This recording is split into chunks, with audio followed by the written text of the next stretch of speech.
Where's Chrissy? And Julie, what's wrong with your camera? Okay, Seth, do us a favor, open us with a prayer, please. Okay, everyone, let us pray. Lord, thank you for your great love and blessing over our lives. Thank you that your favor has no end, but it lasts for our entire lifetime. Forgive us for sometimes forgetting that you are intimately acquainted with all of our ways, that you know what concern us and you cover us as with a shield. We ask that we would walk in your blessing and goodness today, that your face would shine on us, that you would open the right doors for our lives and for our loved ones, that you would close the wrong doors and protect us from those we need to walk away from. Establish the work of our hands and bring to fulfillment all that you have given us to do in these days. We pray that you would make our way purposeful and our footsteps form out of your goodness and love. Give us a heart of wisdom to hear your voice and make us strong by your huge favor and grace. In Jesus' name, amen. Amen. By the way, I want to compliment you. I'm going to take a chance. Seth, you're doing a very good job with your prayer. It's coming along very well. I'm very impressed. Do you remember when you first started leading public prayer, Fred? Was it easy? For me, it was, because I just spoke from the heart. Okay. But I understand what you're saying. It can be nerve-wracking for some. Yes. Okay. The topic that we are in the process of discussing is the attendance at the local assemblies.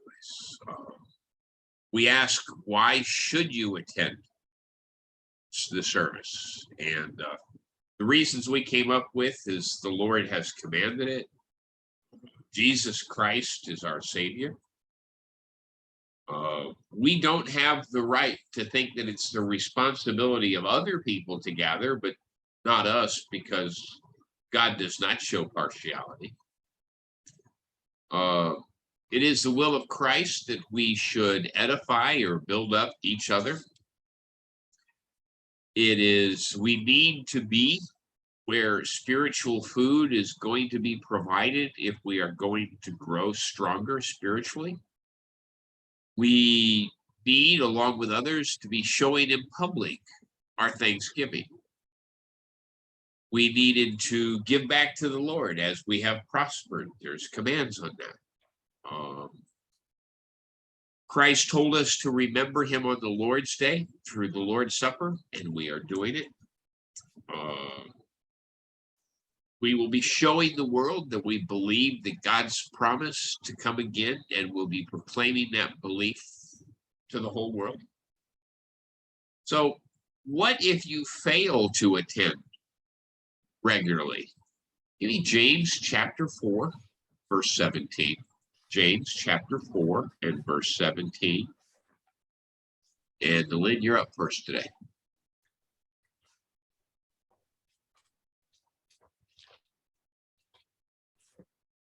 James chapter 4, verse 17. Are we all there?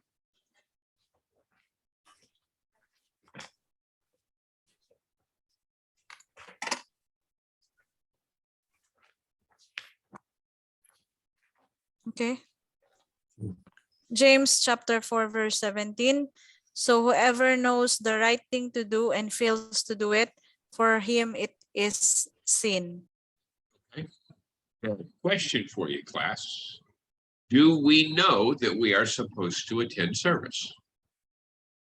Yeah. So if we fail to attend service, what are we doing? We're sinning, right? In the application of James chapter 4, it's a little bit more specific than that. However, we need to be aware that what James just said is evident, and it's frequently the word of God. The principle here extends to the entire area, the entire theater of faith, and the obligations that this brings upon men. There's a Bible commentator by the name of Tasker. Can everyone hear me? Yes, Fred? No. Can everybody I hear think- me? Yeah, your screen froze a moment. Oh, okay. Here, let's do this in case something happens to me. I just heard James chapter 4. Okay, James chapter 4, as I've already said, is gives us a specific context. However, we want to be aware that everything that James tells us, and by the way, everything in the scripture extends to the entire theater, the entire area, the entire life that is living in faith. And this brings obligations to men and women, by the way. There's a Bible commentator by the name of Tasker, and he made the statement that this entire maxim is a reference that draws wider than this particular context. Osterley, another commentator, attributed James' teaching in this verse and draws a parallel there between James chapter 4, verse 17 and Matthew 23:23. Anna? No, Seth, you're up. Matthew 23:23, please.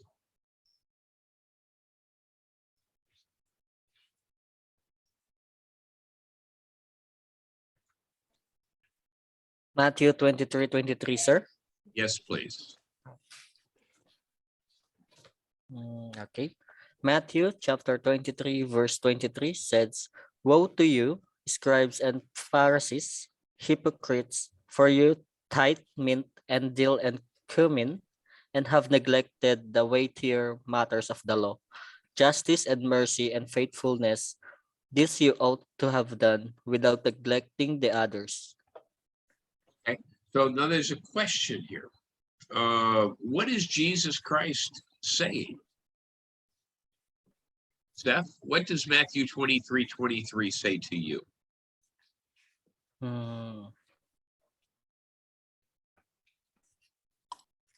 To those who neglected the law? Right. Now, do you understand when he says you've tithed your mint and your cumin, he's talking about you give 10% of the spices in your house. They are very meticulous about their tithing. And by the way, giving is a command. We covered that yesterday. However, giving, but then you neglect the weightier matters of the law, the more important things, and those being love, the justice and mercy and faithfulness. That's faithfulness both to us and to the group and to God, Christ. There is faithfulness draws more than a little parallel on the Christian life. We are supposed to be faithful every day in every way. All things we are to do unto Christ. But the one thing that we see from James 4:17, Matthew 23:23, is that sins of omission are just as sinful as sins of commission. It is amazing that a line of this entire epistle can be found without the same connection. Now I'm going to discuss the, I believe that the Jesuits have a error in their theology. And this error is called the doctrine of probabilism. Does anybody here have any idea what the doctrine of probabilism is? Take a guess for me.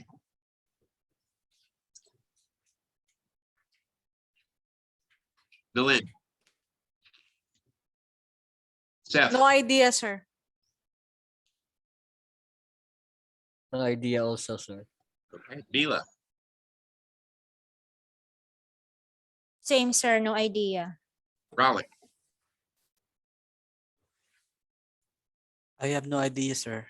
Fred, do you have any idea? No. Okay, let me explain then. Probabilism is a doctrine that holds a principle of action grounded on the premise that when one does not know whether an action would be sinful or permissible, he may rely on his own opinion. And the extent of this is this permissibility extends even to areas where the more probable behavior, where the more probable opinion would call it sinful. The doctrine of probabilism, if you were to extend it, say, to stealing, as long as you can convince yourself in your mind that they're rich and I'm poor, therefore it's okay for me to steal, then for you, it's okay to steal. Can you think of other areas in life where this would draw a problem? Give us an It makes- example, Robert.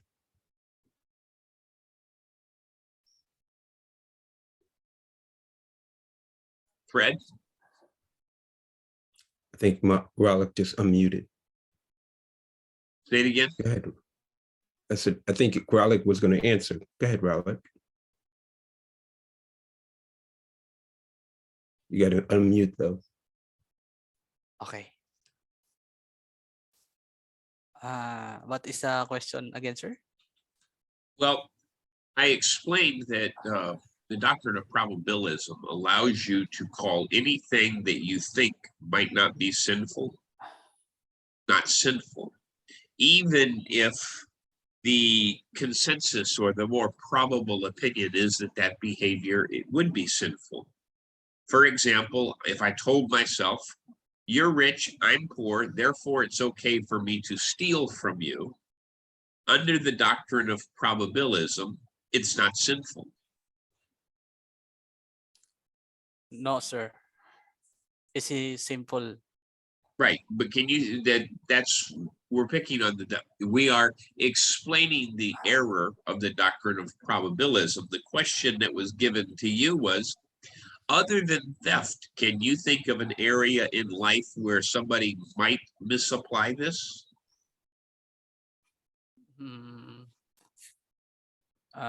Maybe, sir, stealing someone property or things is a mistake or a sin. It's always a sin, right? Fred, Yeah. go ahead. So the problem lies in what the scripture reveals that would contrast that doctrine. And the Bible says the heart is deceitful above all things. Yes. If you're going to rely on the feelings of your heart to determine if something is correct or wrong, that's going to lead a person down a slippery slope, because they're likely, as we already do, many do, justify their actions without the guidance of the Word of God. You know, you're liable to make anything. Just if you feel it's right, it's no different than what the world teaches. If you feel it's right, then, and it's right in your heart, then it's right for you. It's your journey. You know, they use terms like this, but that is contrary to what the Word of God says, and contrary to what the guidance that we receive in the Word of God. Back to talking about James chapter 4 and verse 17, there's a Bible commentator by the name of Ward, and he identifies the sin of omission. Actually, he says the failure to receive and obey the word of God. There's another commentator by the name of Phillips, who translates this well. Remember that if a man knows what is right and fails to do it, his failure is a real sin. And by the way, we might also notice a parallel here between James chapter 4 and verse 17, and Paul's words in Romans chapter 14, verse 23. Romans chapter 14 and verse 23. Mila?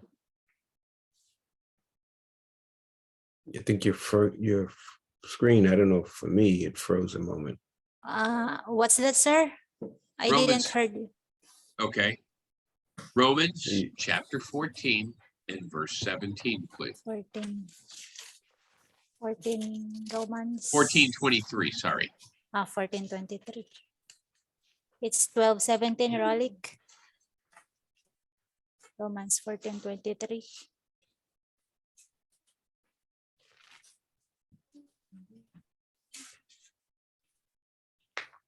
Are you there? Okay.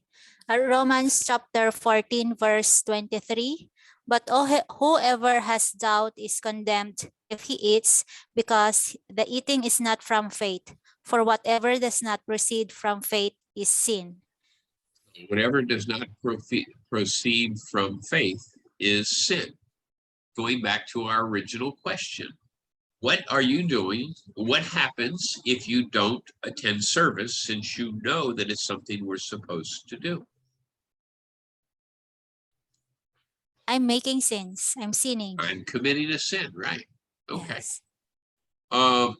Another point about not attending service regularly is, let's take a look at Galatians chapter 6 and verse 4. Galatians chapter 6 and verse 4.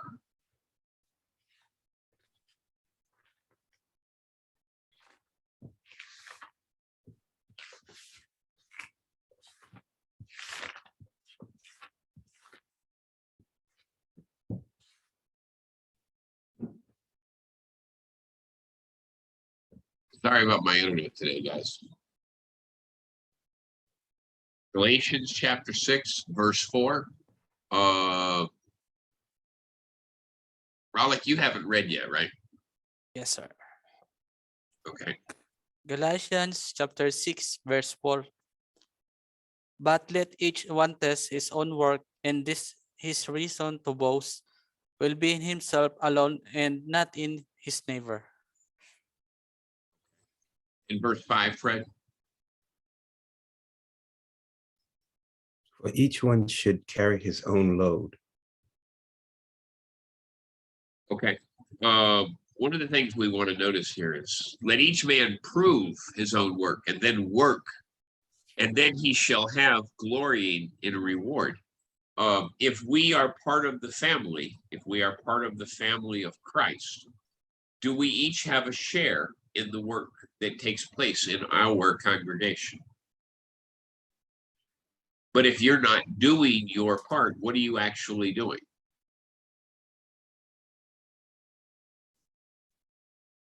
You're making somebody else do your part, right? It's absolutely necessary that we do our own. We are actually told that we have to work out our own salvation with fear and trembling. Philippians, go ahead and grab Philippians 2:12, Fred, since the last one was kind of short.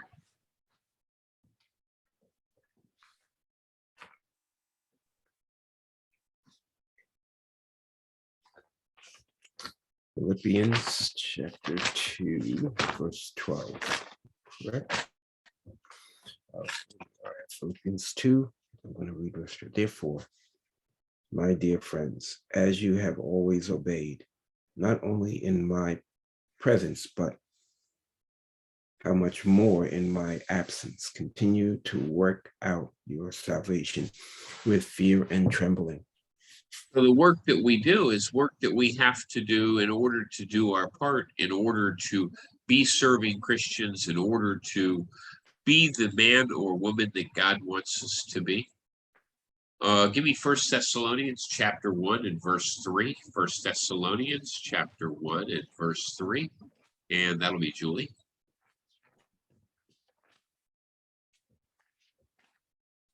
First Thessalonians chapter 1 verse 3 says here, remembering before our God and Father your work of faith and labor of love and steadfastness of hope in our Lord Jesus Christ.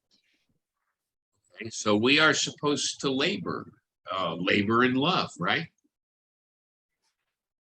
Yes. Okay, so if we are not attending our service, what are we doing?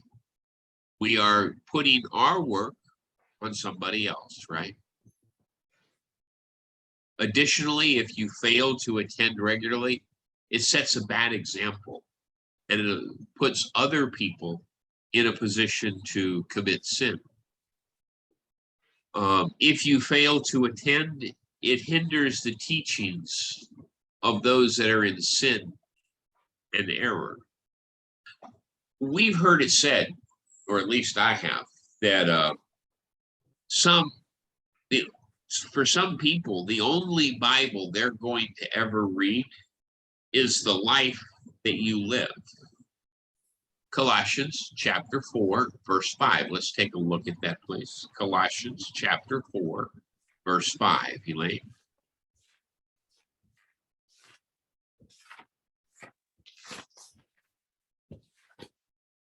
Colossians chapter 4, verse 5, sir. Yes. Walk in wisdom towards outsiders, making the best use of the time. What does that mean to you, Elaine?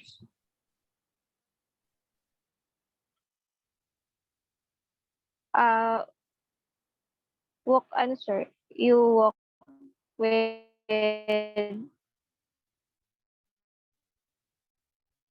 Okay. you walk with, We set an Wisdom. example for other people, right?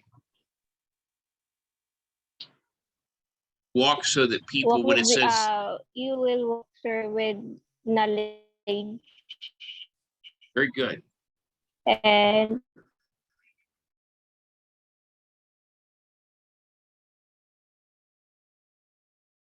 Okay. As we look at Colossians 4:5, we walk in wisdom towards those that are without. When it says those that are without, it's referencing non-Christians, people who are not part of the body of Christ. Redeeming the time is somewhat of an idiom.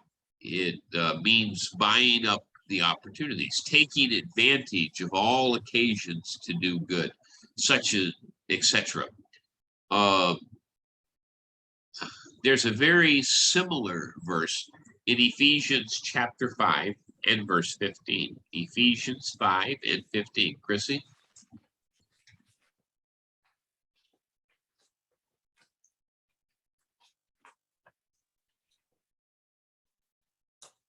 Ephesians 5:15. Look carefully then how you walk, not as unwise, but as wise. Right. Now you see how that ties together with the reading from Colossians? Walk as wise, not as unwise. Like I said before, sometimes the only Bible some people are ever going to read is the life that you live.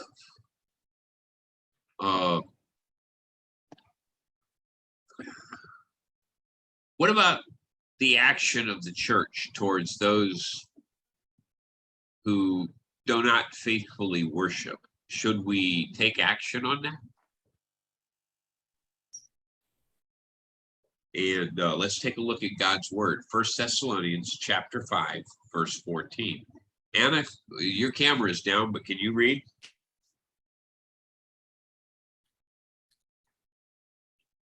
Yes, sir. What is the verse, sir? Okay. 1 Thessalonians chapter 5, verse 14. Verse 5. Is everybody there? Give me just a Okay. second. I'm behind you guys. Go ahead. 1 Thessalonians chapter 5, verse 14 says, and we urge you, brothers, admonish the idle, encourage the faint-hearted, help the weak, be patient with them all. patient for them all or with them all. That's really a key there. We have to encourage those who are unruly or weak. Those who are not attending service and supporting the work, they must be warned by the local congregation. Romans chapter 16, verse 17, Dylan. Romans chapter 16, verse 17. Are Yes, we all there?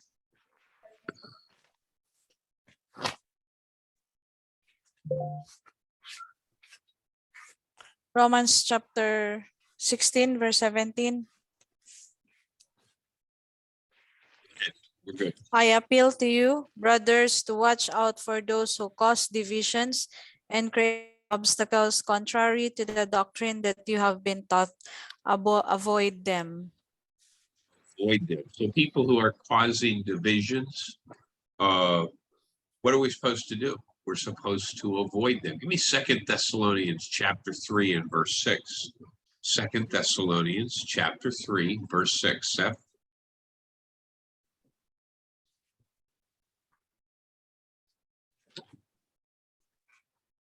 Second Thessalonians chapter 3, Chapter 3, verse 6. verse 6 says here, now we command you, brothers, in the name of our Lord Jesus Christ, that you keep away from any brother who is walking in idleness and not in accord with the tradition that you received from us. Now, why would we do that? Do we withdraw from somebody? And by the way, Fred, you guys in Long Island practice church discipline, and I want to commend you for that. What is the purpose of withdrawing? Is it to send somebody away?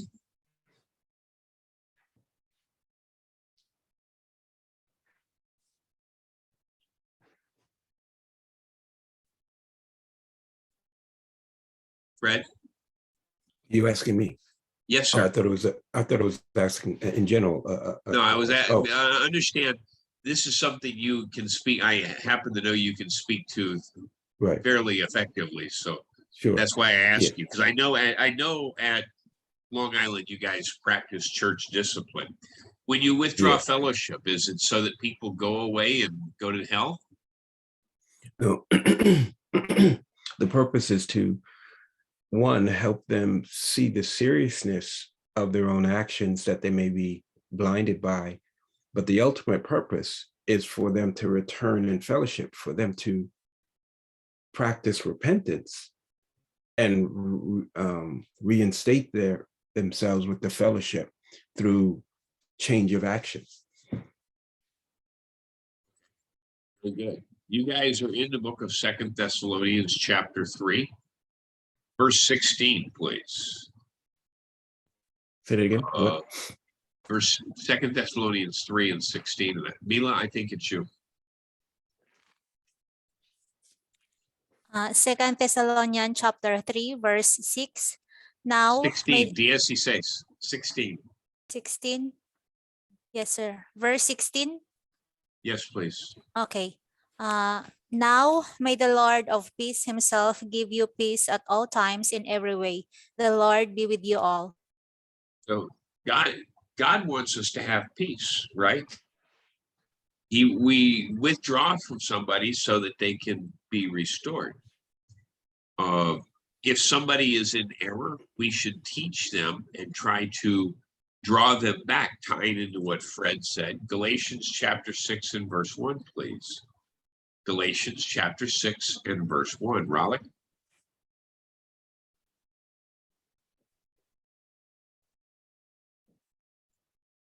Galatians, sir. Yes, please. Galatians, what? Galatians chapter 6, verse 1.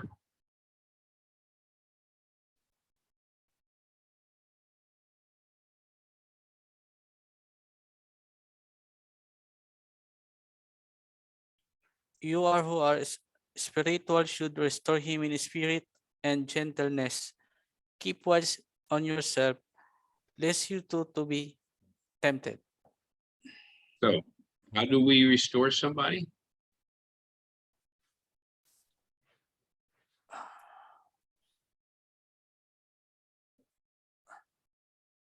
Restore him in a spirit of gentleness. Gentleness, right? We're not supposed to be harsh. We're supposed to encourage people to do better, correct? Okay. Correct. There's some actions that are commended or complimented in scripture. Go to 1 Thessalonians chapter 5 and verse 14. Fred? Repeat that again. 1 Thessalonians chapter 5, verse 14.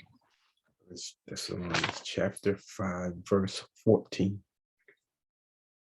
We urge you, brothers, warn those who are idle, encourage the timid, help the weak, be patient with everyone. So what actions are commended or recommended in 1 Thessalonians chapter 5 and verse 14? You're to urge, you're to warn, you're to encourage and help. Very good. Romans chapter 16, verse 17. Romans chapter 16, verse 17. Julie?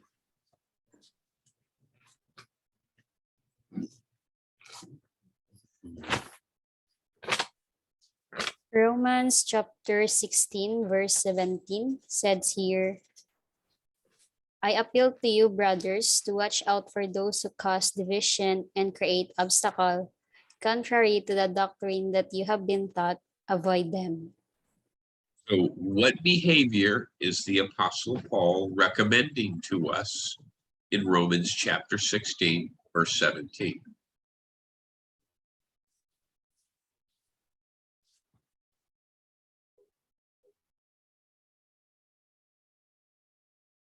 Avoid and for those who cause division and create obstacles. Right. Now, by the way, let's talk about this for a minute. Are there people, now we don't have them in our church, okay? We don't. But I will ask Fred about this because he has more experience in more mature congregations. Are there people, Fred, who just love to argue about little things in the scripture? Yes, there are, but it's not so much in our congregation because it's usually, addressed and we kind of focus on the weightier things. Okay. There are people who love to argue, and by the way, they want to cause division. If you go to most any local congregation in the States, there are some people who are causing division. And that's their entire purpose is that they should. But can I speak to that? Yeah, go ahead. So, like I said, in my experience, that's why when you practice what the Bible says, a lot of times down the road, you don't have that issue because when you practice church discipline, even in matters of when someone is divisive, and that sets a precedence for the congregation. And so you have a tendency of, sure, a person can speak up, but they know it comes to a point when we're all in unison and this behavior is not to continue, then it's squashed because they know the next step. So it's similar to like a family, when you allow things to go unchecked, there's no accountability, then it fosters a culture of divisiveness. And I think that's the very reason why God put these things into place, so that way those who are more mature and level-headed can mitigate these things before they become a cancer and part of the culture of the congregation. And then you're in a situation where it's not beneficial to anyone. Okay, well, class, I appreciate everybody coming and spending time with us today. Tomorrow, we will be talking about a different topic, and that topic will be, as a new Christian, do we have an obligation to teach others? And we will hopefully discover what God's word has to say about that. Let's end the broadcast.